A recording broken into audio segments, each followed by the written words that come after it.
Puro na lang tayo motor. Nakakalimutan ko na may bike pala ako. For today's video, magbabike tayo dito malapit sa amin sa Bulacan, Bulacan. Kung bago ka lang sa page ko, i-click mo na yung like and follow para maging updated ka din sa mga lugar na pinupuntahan ko. Bali dito nga lang pala to sa may Bulacan, Bulacan. At kung taga rito ka, sigurado ko alam mo na kung saan ito. Plano ko lang talaga mag-jogging, pero na nakita ko, tuyo yung daan. Ito na yung dulo Isip nung ko, mag-bike na lang ako. And sa pagpapatuloy ko dyan, nakarating ako ng Babangat. Yun yung isa sa mga lugar na natuklasan ko. Dati kasi binabangka pa Kunti yung dadaan natin, guys. pero hindi ko ni-expect pwede na pala mag-bike dun. Itong daan na to siguro ginagawa na to. Ongoing na yung construction. So wala pang budget. Pero yun ko gagawin na din itong sementadong daan na to. So ayun, napakatahimik dito guys. Then pagka gusto mo mag-jogging, exercise, ayan, perfect dito kasi jogging road nga. Then yun. So pupunta tayo ng Babangad. Ang tagal na din huling nakapunta ako dun. Parang elementary pa yata ako nung nagpunta ako dun. Nung huling punta ko dun, sumakay pa kami ng bangka. Dati kasi wala pa masyadong mga bahay dun. Pero nung nakita ko sa mapa, dikit-dikit na yung mga bahay. Kaya titignan ko kung makakapasok ako sa lugar na yun. Tama mo. Let's go. Dito nga pala ako nagdaan sa may jogging road sa San Nicolas, Bulacan, Bulacan. Kung taga Bulacan, Bulacan ka, sigurado ko alam mo na yung daan na to. May shortcut din dito palabas ng Bangbang. Pwede ka din lumabas ng Perez papuntang Taliptip. Pero kasi ako papunta ako niya ng Babangad. Hindi ko din sigurado kung sementado na yung daan dun. Kaya kung makikita mo sa paligid ko, solo ko yung daan dito. Namiss ko din magbike sa totoo lang. Ang tagal ko din walang exercise no. Parang nung huling nagbike ako, may trabaho pa ako nun. Pero ngayon kasi nasa vacation mood pa ako at talaga sinusulit ko pa yung pagiging tambay. Napakaganda pala dito sa amin sa Bulacan, Bulacan. Hindi ko ina-expect na may mga ganito pa palang daan dito. So yun, pakatahimik dito guys. Walang yung tao. Solo. After ng rough road, nakarating ako dito sa may buong kalsada. Napahinto ako kasi tinatahulan ako ni Doggy. Singit ko Doon sa lang mga nagtatanong, ay may nag-message sa messenger guys. Bakit daw wala na yung Facebook page ko? Tapos yung mga nagtatanong sa akin sa personal, bakit daw wala na yung page ko na Pops Bon. So naka-deactivate siya for now. I have privacy concern. Go. Yun lang. So dito ako nakapokus sa YouTube. Then may Instagram ako kaso di ako active doon. Pero madalas doon ako nanonood ng mga reels. So hindi naman ako palagi nagbababad din. Ano lang, pagka sinisilip ko lang pag may time. Pero Facebook, wala akong Facebook ngayon. So, let's go. Sana kahit papaano nasasagot ko yung mga tanong ninyo. At kung umabot ka sa video na to, sigurado ko alam mo na kung ano ibig ko sabihin. Kaya tara, magpatuloy tayo. Tayo pupunta sa gawin doon. Let's go. Ganda dito guys. Tahimik lang. Medyo naguluhan ako, dalawang kanto pala yung nandito. Kaya nagtanong muna ako kay tatay. Pwede magtanong. Dito po ba yung papuntang Babangad? Dito pa rin sa Nicolas. Ito, Babangad. Babangad po dito. Sige po. Dito po sa may gawin ito. Salamat po Hindi ko napansin na may dalawang kanto pala dun. Nung sinilip ko kasi sa Google Maps, ang diretso lang siya. Pero hindi ko napansin na may isang way dito yung pa pala. papuntang Babangad. Sementado na kayo nalaga. Yeah boy, outfit check. Ako na lang mag-isa dito. Nakakatakot ng lugar na to. Hindi ko alam, basta binabaybay ko to. Sabi, papuntang Babangad to. Pagdating ko dito, may mga bahay pala sa paligid. Nung kasi kanina sa bungad, wala. Kaya talagang kakabahan ka. Tapos nag-iisa ka pa. Hanggang sa... So yun guys, papaud ulit yung dinadaanan. Dito napansin ko may naglalakad. And I think taga-Babangad to. Kaya magtatanong tayo. Tay, dito po yung papuntang Babangad. Oo. Diretso lang po. Tama. Tulong maliwa ka. Kaliwa po. Sige po. Haba. Salamat po. So ayan guys. Pagdating daw doon sa dulo, kakaliwa. Ayan. Mabait yung mga tao dito guys. Hindi katulad sa ibang lugar na kapag bago ka sa lugar, pag dito ay pang kanila, lalokohin ka pa. Dito kasi ako mabait ang tao dito sa Bulacan, kaya dito ko mas pinili tumira. Bali dito nga pala, sumemplang ako. Hindi ko Sumemplang napansin pa. na may malalim na hukay pala dun. Bigla ako napiga yung Okay lang. preno. Buti Hindi na lang, naman ganun ayos lang kasakit. ako. Ewan ko Mali lang lang yung bike. dito. Ay, isa pa, buti na lang. Dito lang ako sa Bulacan nagbike. Medyo kinakabahan din ako dyan kasi ako lang yung tao. Layo pa. Kakaiba tong dart ko. Talaga. Buti okay naman. So yun, totoo yung sinabi ko guys. Napakababait ang mga tao dito. Kapag nagtatanong ka, talaga tinotoo nila. Unlike sa ibang lugar talaga, hindi ko naman sinasabing sa iba, masama. Pero iba kasi dito sa Bulacan, guys. Nung tumira ako dito, simula na. Kahit yung mga gulo ko, pagka kinausap ko sila na maayos, maayos naman sila. Hindi katulad ng parang pagkitrapang ka. Maayos dito guys, sobra.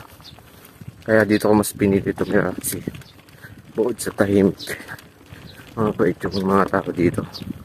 So kahit na nag-iisa ka lang, so iwanan mo yung gamit mo sa labas, hindi naman siya ganun kapunan nawawala. Pero di ko naman sinasabi na napaka dito, yung wala na mga insidenteng nagaganap. Mayroon pa din, pero di naman ganun kakalamak. So ayan, pagpatuloy natin yung yung daan. Sa pagpapatuloy ko, ang dami ko na encounter. Parang ang kitid na ng daan. So yun guys, ando na yung babangad sa kabila. Ayan. So dito pa ako, napakakitid ng daan pala dito guys. So pakita ko sa inyo yung daan. Ganyan lang kakitid yung daan dito guys. Kapag ka nagkamali ka ng daan, palaisdaan niya, tato ilog mapupuntahan mo. So kailangan be careful. Ayan, dinidiretso ko to. Hindi ko alam kung saan ang labas ito. Basta dire-diretso lang. Nakasabay kasi ate kanina nagbumotor. Kasi sa motor lang, one way lang talaga siya. Kasi papangad.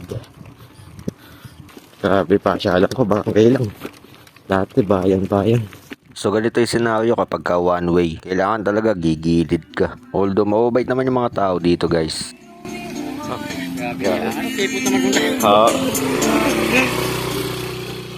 Is one way lang kasi kapag makitid yung daan. So yun, magbigay ka lang ng daan. Tapos, ayan. So, patuloy tayo. So, masikip pala yung kalsada doon. Talagang literal na iskinita. Kung gaano ka kitid yung daan dito guys, ganun din yung daan doon. So magkakatapat lang yung bahay. Or I think sila magkakakilala na doon. So yun, di ako at least napunta ako dito. Yun yung ko dito kasi curious ako eh. Tinitignan ko kasi yung mapa ng Bulacan kung ano yung mga kaduluduluhan. So yung babangad kasi, yun yung pumukaw ng pansin sa akin kasi parang isla na siya eh. So nung nagtanong ako doon sa mga pang taga San Nicolas, dati ko kasi sabi nila babangkain pa para makarating dito. So may nakita din pala akong daan. Salamat nga pala sa bike ko na to. Kundi dahil sa bike ko na to, hindi ko mapupuntahan to. Malayo siya guys.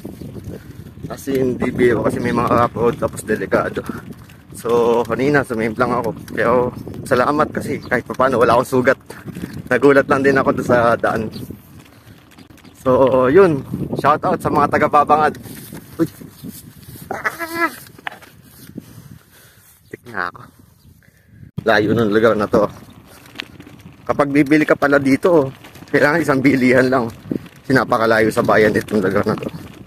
Pero sakop siya ng Bulacan. Napakakitid talaga ng daan sa likod. Pero sana soon maging malawak na to para makapasok na yung mga 4 wheels. Kasi hindi pa pwede mga 4 wheels dito. Kung makapunta man yung 4 wheels dito, hanggang dito lang sila sa may bungad. Dito kasi makitid pa yung daan. Siguro, ayan, hanggang dito lang yung 4 wheels. Tapos ako lang yung tao. Hindi, nakakatakot lang kasi kung ano yung mga tumatawid dito. Hindi mo malaman kung mabubuli ba or so, ayun. Patuloy tayo. Nga pala, salamat nga pala sa mga nanonood. Tinapos tong video na to. At sana may mga nalaman din kayo kahit pa paano. May ganito palang lugar sa bayan namin.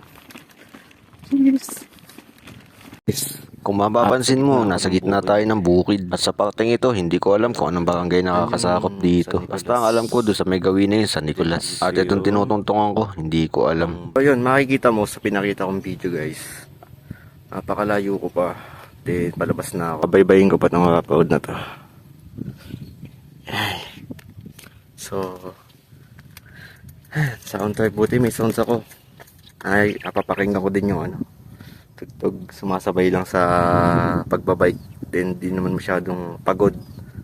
Pero kahit malayo, sanay tayo kasi sanay naman tayo na nagbabike talaga. Bata pa lang ako, nagbabike na talaga ako. Then nahilig lang ako sa pagmumotor. Natigil lang ako sa pagbabike. So ngayon bumalik lang tayo.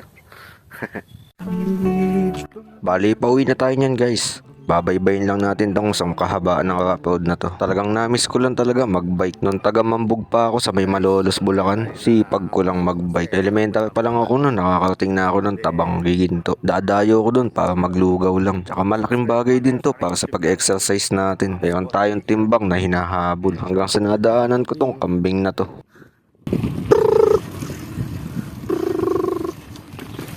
Oo. So yan guys, pauwi na tayo. Then, grabe init, makawis ko.